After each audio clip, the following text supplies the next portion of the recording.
Hey guys, a few weeks ago I got to game it up with my Battlefield 3 buddy Phoenix on the Bib Clan server, and he is annoyingly surgical with that damn SPAS 12 shotgun.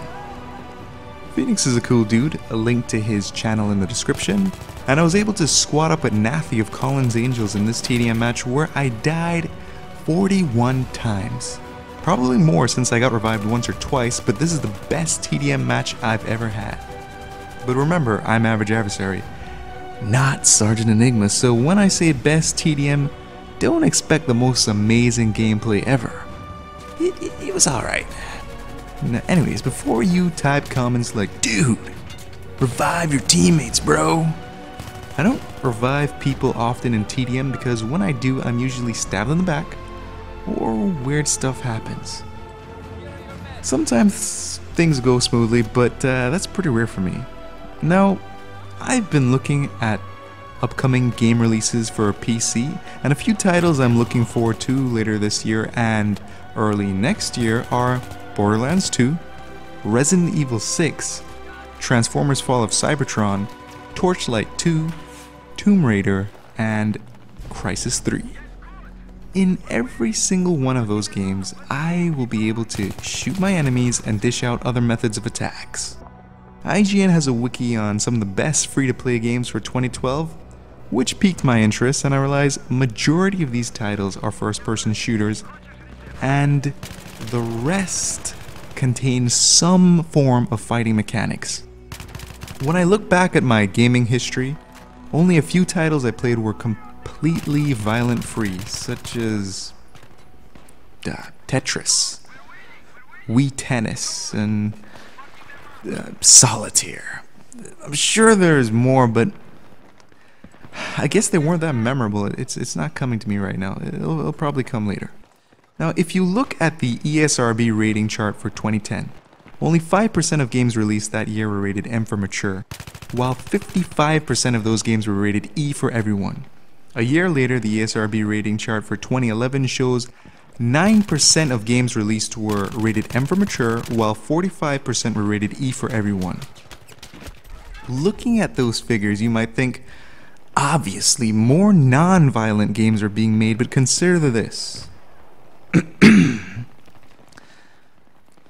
Titles rated E, everyone, have content that may be suitable for ages 6 and older. Titles in this category may contain minimal cartoon, fantasy, or mild violence, and or infrequent use of mild language. You might be thinking, come on, Average. Kids' games aren't violent. The hundreds of Goombas and turtles harmed in the making of every Super Mario game beg to differ. That is fat plumber abuse, guys. Mamma mia! Look at my Let's Play of Rayman Origin. Rayman is punching, kicking, and stomping on the undead, and that game is rated E10+, everyone 10 years and older. Gamers are so desensitized nowadays when it comes to violence, and we tend to associate the word only with guns, lots of blood, headshots, Michael Bay explosions, etc. And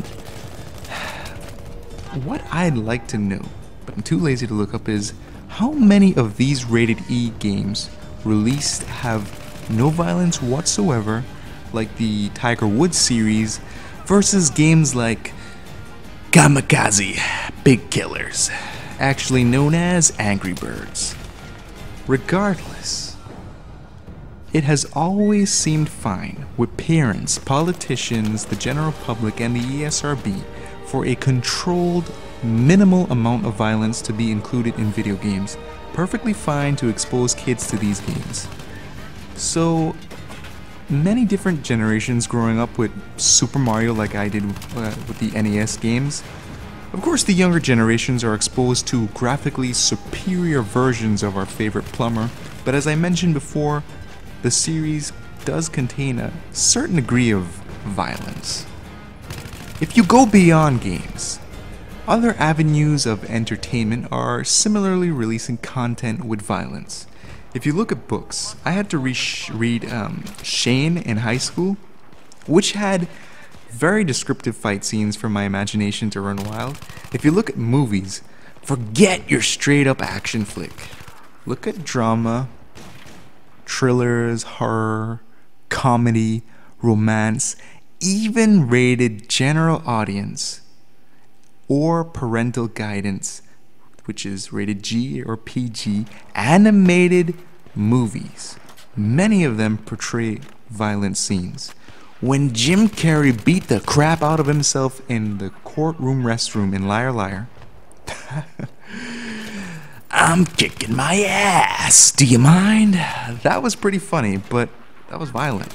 In Cars 2, characters were shot at, tortured, and even killed in that movie, and it was rated G. Now, getting back to games, look at the YouTube content provided by video game commentators. Look at this video. Even if I wasn't playing TDM, if I was playing Rush or Conquest, any objective-based game mode, I'd pick a recording where I had some action, where at least one moment in my game session I played decently to upload along with my commentary.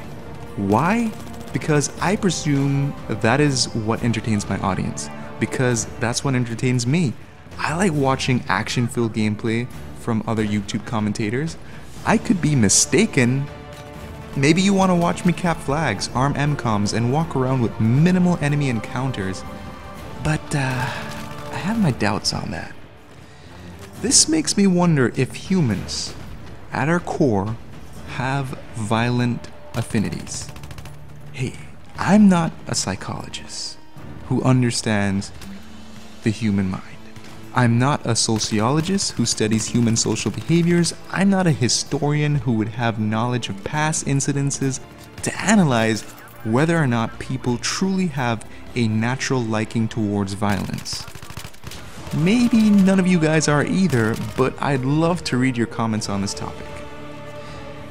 If a fondness for violence is embedded in our core, does this mean violence is a necessary aspect of gaming? Now, I can survive a few days without food and even less without water. Those are necessary for me to live until hopefully old age takes me out in my sleep.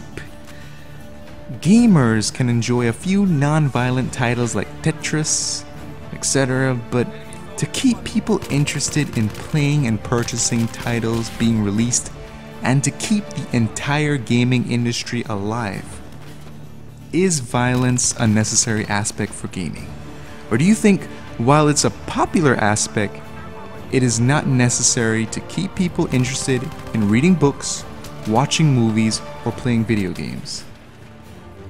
Time to wrap this up. And as I mentioned, I'm very interested to read your comments on this topic. I don't post commentaries on a daily or even weekly basis, but when I do, I hope you guys enjoyed them. Positive feedback or constructive criticism is appreciated. That's it for now, guys. I'm out.